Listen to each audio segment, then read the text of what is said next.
Hello বন্ধুরা, এখন বাজে বিকেল 4টে আর আমরা এখন বেরিয়ে পড়েছি। আমরা যাব কৃষ্ণনগর মেইন টাউনে। তো চলো তোমাদের আজকে কৃষ্ণনগরটা ঘুরিয়ে দেখাবো যেটুকু পারি। আমরা যাই, চলো। টোটো আসছে, টোটোতে উঠে তারপর কথা হচ্ছে। আমরা টোটোয় উঠে পড়লাম আর এটা হচ্ছে আমাদের ঠাকুরতলা বাজার। এখান থেকেই আমরা আমাদের সবজি মাছ সব বাজার টাজার করি। তো আর এই যে এটা সেই মন্দির, আগের দিন তোমাদের সাথে ব্লগে শেয়ার করেছিলাম। তো চলো এবার আমরা যাই। এটা হচ্ছে ঠাকুরতলার দিঘি।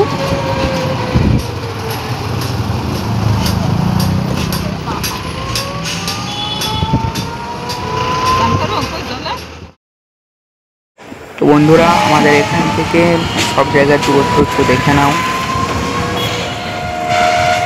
সামনে আমাদের রোড স্টেশন।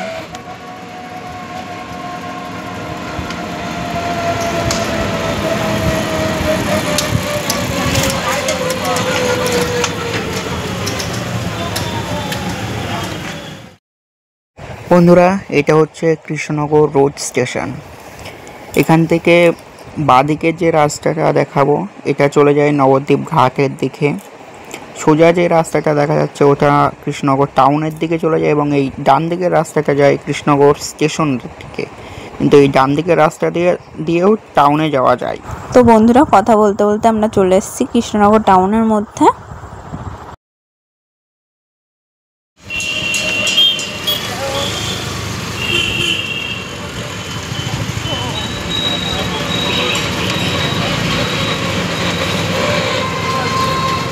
আমরা টোটো থেকে নেমে পড়েছি।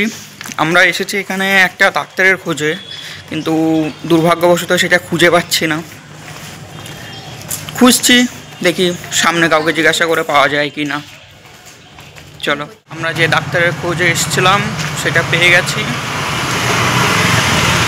চলো এবার আশপাশটা একটু ঘুরে দেখবো তোমাদের। বন্ধুরা, এটা কৃষ্ণনগর জজ কোর্টের সামনে জগদ্ধাত্রী পুজোর প্রস্তুতি চলছে। আর এটা হচ্ছে কোর্টের সামনে বিশাল বড় একটা ঘড়ি। ঘড়িটা প্রতি 1 ঘন্টা অন্তর অন্তর বাজে। খাওয়া দাওয়া হয়ে গেছে, এখন আমরা বাড়ি যাবো। চলো দেখি সামনে টোটো বাস যা পাই তাতেই বাড়ি যাবো। বন্ধুরা, আমরা ওখান থেকে চলে এসেছি, বাসে করে এসেছি। এসে আমাদের বাজারের ওখানে নামলাম ঠাকুরতলায়। নেমে এই যে সবজি বাজার করলাম, করে এই যে এখন আমরা বাড়ি যাচ্ছি। বন্ধুরা, আজকের মতো ভিডিওটা এখানে শেষ করছি। দেখা হবে নতুন কোনো ভিডিওতে। ততক্ষণের জন্য সবাই ভালো থাকবে, সুস্থ থাকবে। আর ভিডিওটা ভালো লাগলে সবাই লাইক, কমেন্ট, শেয়ার করে দিও। টাটা।